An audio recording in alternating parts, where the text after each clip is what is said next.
வணக்கம். சிவன் மாந்திரீகம். இந்த மாந்திரீகத்தில் மயான காளி மாந்திரீகம் செய்து ஒருவரை அழிப்பது இப்படித்தான். மயான காளி மாந்திரீகம். மயான காளி மாந்திரீகத்தில் நல்லதையே செய்ய முடியாது, கெட்டதை மட்டும்தான் செய்ய முடியும். அந்த கெட்டதை எப்படி செய்வாங்க, இதனால் என்னென்ன பாதிப்புகள் வந்திருக்கும், அந்த பாதிப்புகளை செய்யறதுக்கு எந்த நாள், எந்த பூஜை, எந்த வகையான எந்திரங்களையும் மந்திரங்களையும் என்னென்ன பயன்படுத்தி பிரயோகம் செய்வாங்கன்றதை தான் இந்த பதிவில் நம்ம பார்க்க போகிறோம்.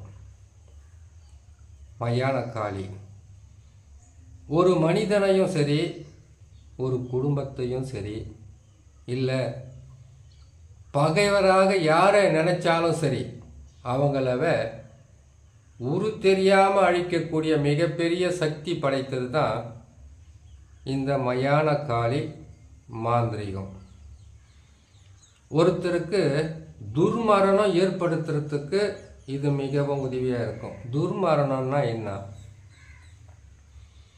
இதே மயான ருத்ர பூஜையில் கூட செய்ய முடியும். இல்லை சூனியமே செய்கிறதா இருந்தாலும் இந்த வழியை தான் பயன்படுத்துவாங்க. நீங்கள் செய்யன்னு சொல்லலை, அப்படி பாதிக்கப்பட்டிருந்தால் அதிலிருந்து ஒருத்தரை காப்பாற்றுறதுக்கு முயற்சி செய்யணும். எப்படின்னு கேட்டிங்கன்னாக்கா, எல்லா பதிவிலும் சொல்கிறது தான், ஒரு மனிதனுக்கு பகை இல்லை விரோதம் இல்லை துரோகம் செய்கிறது, இல்லை மண்ணு பொண்ணு பெண்ணு, இது 3, இல்லை பதவி ஆசை. இந்த ஆசைகள் ஒரு மனுஷனுக்கு வரும்போது, முக்கியமாக பெண்ணாசை வந்தாலே எதையும் செய்ய துணிஞ்சிடும். அந்த இரக்கமில்லாத அரக்க குணம் கொண்ட மனம். அப்படி இருக்கும்போது இந்த மயான காளி மாந்திரிகத்தை செய்யணும்னு கேட்டிங்களனாக்கா, இதை செய்யக்கூடிய நாள் சனிக்கிழமையை தேர்ந்தெடுப்பாங்க. இதனுடைய பாதிப்புகள், மயான காளி மாந்திரிகத்தை செய்யணும்னா பகலில் செய்ய முடியாது. இதை காளியை யார் வணங்குறாங்களோ, காளியை காளி மாந்திரிகம் யாருக்கு முழுமையாக தெரியுமோ அவங்க செய்து மயானத்தில் புதைப்பாங்க, இல்லை எரிப்பாங்க, இல்லை செய்து கூட அப்படியே மற்றவங்களை பயமுறுத்துறதுக்காக விட்டுட்டு வந்துடுவாங்க. மிகவும் கொடிய பாதிப்புகளை தரக்கூடியது தான் இந்த மயான காளி மாந்திரீகம். எப்படின்னு கேட்டிங்கன்னாக்கா, நரக வேதனைகளை அவங்கள அனுபவிக்க வச்சு சிறிது சிறிதாக அவங்க உடலில் இருக்கக்கூடிய இரத்தத்தையும் உயிரையும் குடிக்கக்கூடிய கொடிய ஒரு மாந்திரீகம் தான் இந்த மாந்திரீகம். இதை சனிக்கிழமை தேர்ந்தெடுப்பாங்கன்னு சொல்லியிருக்கேன். இதுக்கு மாமிசம் கலந்த உணவு. சரி, எதுக்காக செய்கிறாங்கன்னு சொல்லிடுறேன். இது பகையால் செய்வாங்க, விரோதத்தால் செய்வாங்க, துரோகிகள் செய்வாங்க, மண்ணுக்காக செய்வாங்க, பொண்ணுக்காக செய்வாங்க, முக்கியமாக பெண்ணுக்காக செய்வாங்க. பெண்ணை அடையிறதுக்காக,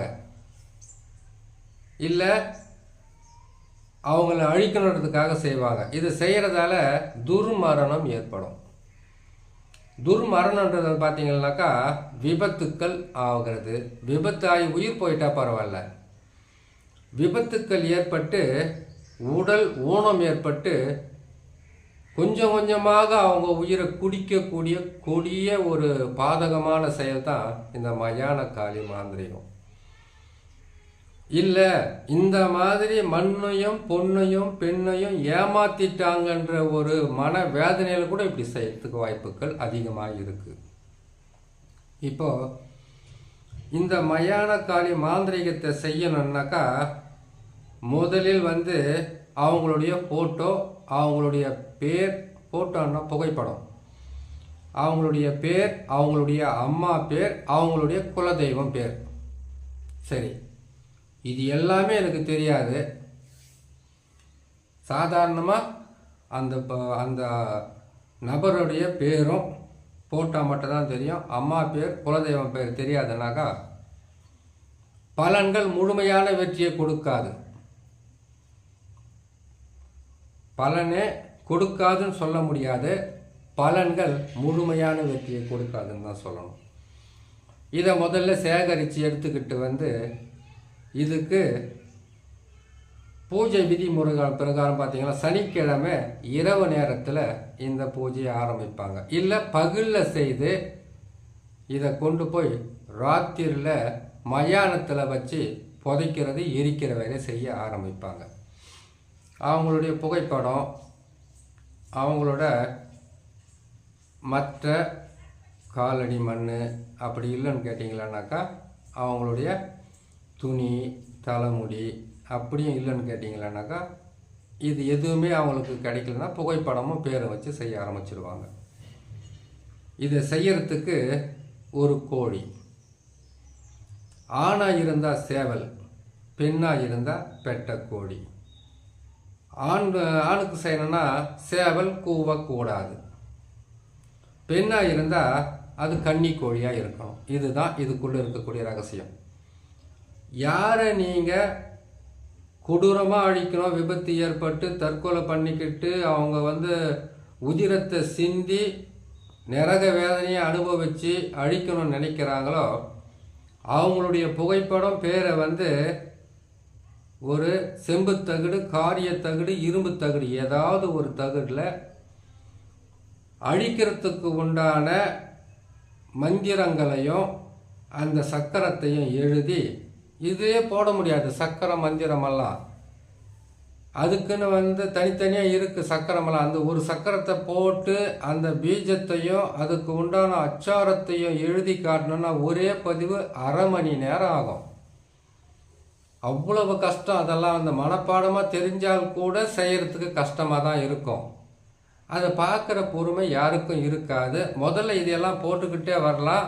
இன்னும் எத்தனையோ பதிவு இருக்கிறதுனால ஒரே பதிவில் சீக்கிரமாக போட முடியாது. சரிங்களா?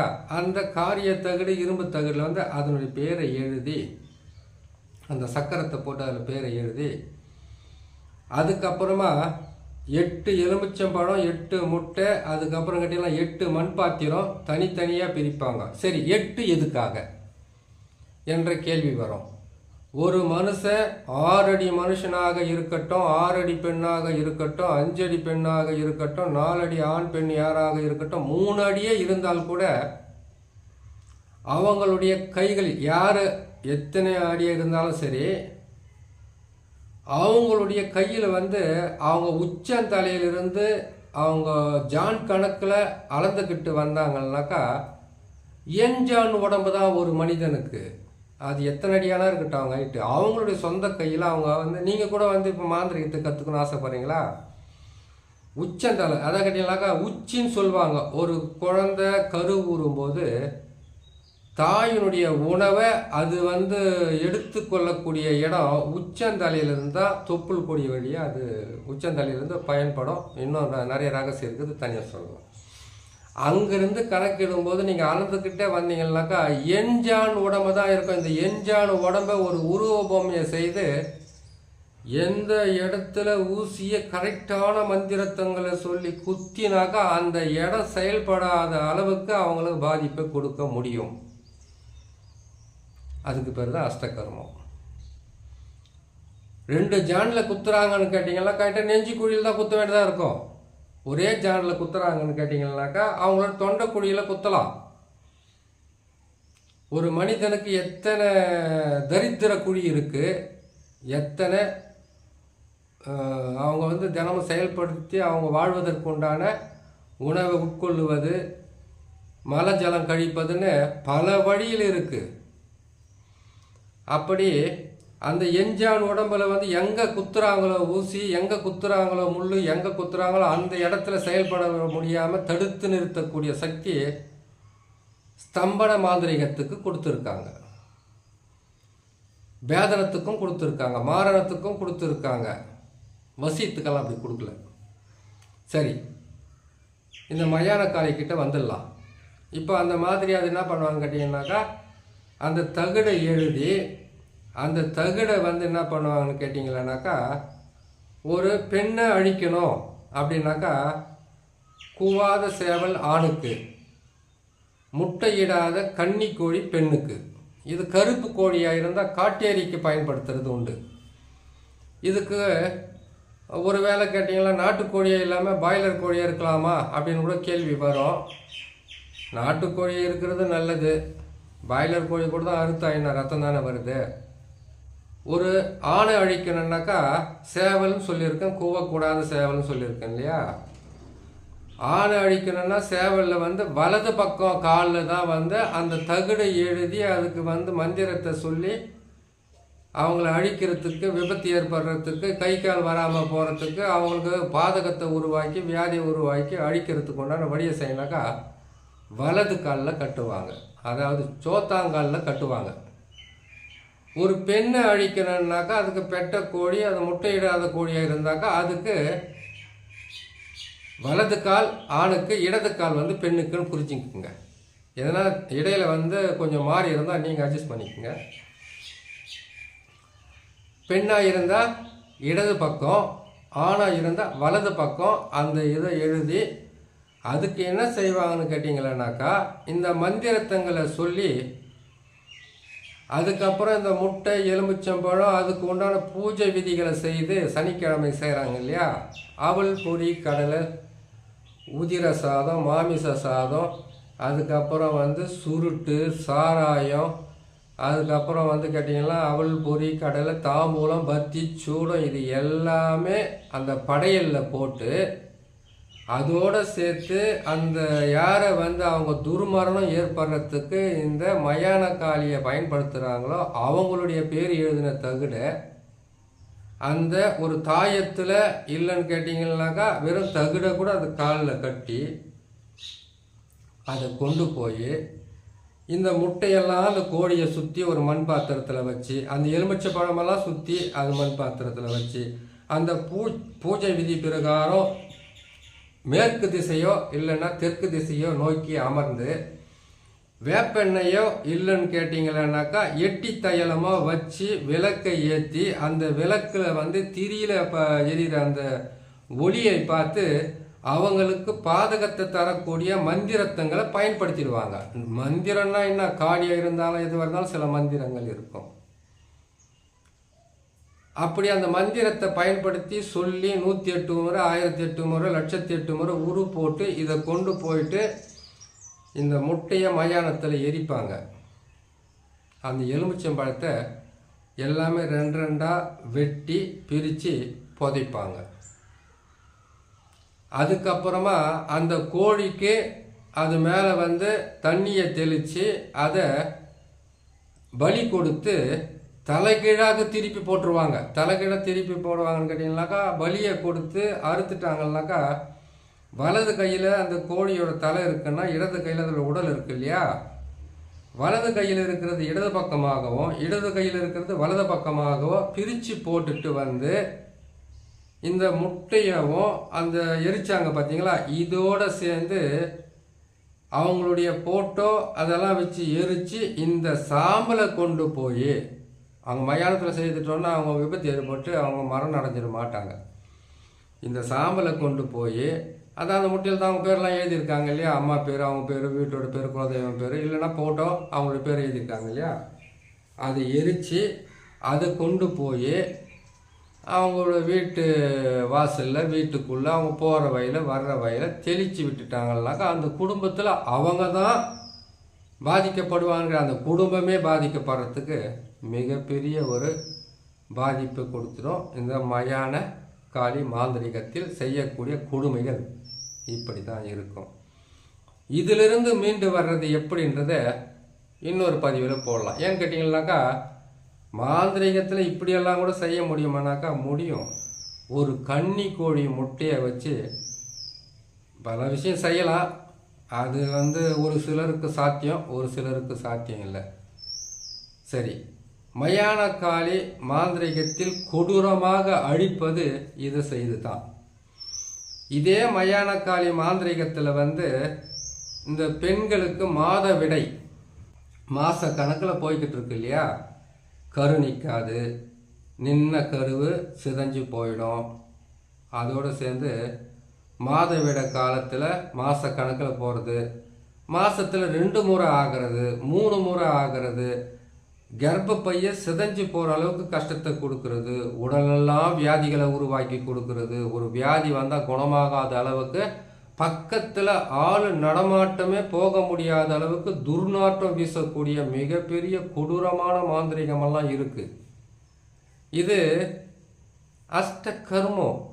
மறைமுகமாக மற்றவங்களை பாதிக்க வச்சு அவங்கள கொடுமைப்படுத்தி பார்க்கக்கூடியது. அப்படி செய்யக்கூடாது. அப்போ செய்யக்கூடாதுன்னா ஏன் போடுறன்ற கேள்வி வரும். இப்படியெல்லாம் கூட ஒரு மாந்திரிகெல்லாம் இருக்குது, செய்திருக்காங்க, செய்துக்கிட்டு இருக்காங்க. உண்மையை சொல்லப்போனால் உண்மையான மாந்திரிகம் தெரிஞ்சவங்க அது வெளிப்படையாக வெளியில் இருக்கிறவங்களுக்கு நான் செய்தேன்னு சொல்லவே மாட்டாங்க. செய்வாங்க, சைலண்ட்டாக அவங்க வேலையை பார்த்துக்கிட்டு போயிடுவாங்க. இன்னொரு முக்கியமான விஷயம் இருக்குது. உங்கள் கையில் எவ்வளோ பெரிய சக்தி, இறை சக்தி, துஷ்ட சக்தியுடைய சக்தி, இல்லைன்னா மாந்திரிகத்தில் இருக்கக்கூடிய அஷ்ட கர்ம சக்தி இருந்தாலும், எந்த மாந்திரிகராக இருந்தாலும் தன்னுடைய பகைக்காக, தன்னுடைய ஆசைக்காக, தன்னுடைய தேவைக்காக பயன்படுத்தக்கூடாது. மாந்திரிக பலிதம் வராது. நீங்கள் உண்மையாகவே மாந்திரிக அஷ்ட கர்மத்தினுடைய 8 வகையான எந்திரம், மந்திரம், கரு, உரு, அதுக்கு உண்டான மூலிகை, அதுக்கு உண்டான அஷ்ட கர்மத்துக்கு தேவையான அனைத்து கரும பொருட்களையும் சேர்த்து அதுக்கு உண்டான மந்திரங்களை சொல்லும்போது உங்களை சுற்றி 8 வகையான அஷ்ட கர்மத்தினுடைய தெய்வங்களும் தேவதைகளும் உங்களை பாதுகாத்துக்கிட்டே இருக்கும். உங்களை அழிக்கணும்னு நினைக்கிறவங்க தானாகவே அழிஞ்சு போயிடுவாங்க. நீ செய்கிறவங்க தான் அதை பயன்படுத்தக்கூடாது. எந்த காரணத்தை கொண்டும் பகையாக இருக்கக்கூடாது. உங்களுக்கு ஒரு எதிரியே, துரோகியே என்னை காப்பாத்துன்னு சொன்னால் மனம் கஷ்டப்படாமல் செய்து கொடுக்கணும். அதுதான் மாந்திரிக பலிதம் வரும். அப்படி செய்கிறவங்களுக்கு மற்றவங்களை காப்பாற்றுறதுக்கு ஏன்னு கேட்டிங்கன்னாக்கா பகையாலையும் வெறுப்பாலையும் எதிர்ப்பாலையும் ஒருத்தருக்கு உண்டான தீராத கஷ்டத்தாலையும் அவங்களுக்கு மாந்திரிகத்தை பயன்படுத்துவாங்க. முடிந்த அளவுக்கு தவறான வேலைகளை செய்கிறது தவிர்த்து ஒருத்தரை காப்பாற்றுறது, பிரிஞ்சவங்களை சேர்க்கறது, ஒரு குடும்பத்தை காப்பாற்றுறது, செய்வினையை எடுக்கிறது, ஏவல் பில்லி சூனியத்தை எடுத்து அழிக்கிறது, ஒரு மாந்திரிக பாதிப்பிலிருந்து மீட்டு கொண்டு வர்றது, இப்படியெல்லாம் செய்துட்டு வந்தாக்கா உடனுக்குடனாக பணக்கார ஆகணும், வசதி ஆகணும், நல்லா இருக்கணும்னாக்கா அதுக்கு பல வழியை தேர்ந்தெடுக்கிறதுல மெல்ல மெல்ல நீங்கள் செய்துக்கிட்டு வெற்றி பெற்றுக்கிட்டே போனீங்கன்னா உங்களுக்கு பல வகையிலும் நன்மைகளும் நடக்கும், சந்தோஷமும் கிடைக்கும், மன நிம்மதியும் இருக்கும். ஆனால் மாந்திரிகத்தை பயன்படுத்தும் போது விரோதம், குரோதம், பகை, வெறுப்பு, ஒரு சின்ன விலங்கு மேலே கூட உங்களுக்கு கோபம் வராத அளவுக்கு இருந்தால் மாந்திரிகன்றது உங்கள் உள்ளங்கையில் இருக்கக்கூடிய நெல்லிக்கனியை போல உங்களுக்கு வசப்படும். மாந்திரிகத்தை செய்து சாதிக்கணும்னு நினைக்கிறத விட மாந்திரிகத்தில் அஷ்ட கருமத்தில் 108 வகையும் இதுக்கும் மேலேயும் பல வகையான ரகசியங்கள் இருக்குதுன்றதை ஒவ்வொன்றா புரிஞ்சுக்கிட்டாவே போதும். நீங்கள் நல்ல நிலையில் வரலாம், நல்லபடியாக செய்து முடிக்கலாம். பாதகமான இந்த மாந்திரிகங்களை போடுறோன்னு சொல்லிட்டு நீங்கள் நினைக்க வேணாம். இந்த மாதிரி பாதகத்தை செய்கிறாங்கன்னா அதிலிருந்து எப்படி அவங்களை காப்பாற்றி கொண்டு வர்றதுன்றதை ஒவ்வொரு பதிவாக போட்டுக்கிட்டு வரேன். கேட்டு பயன்பெறுங்க. நன்றி.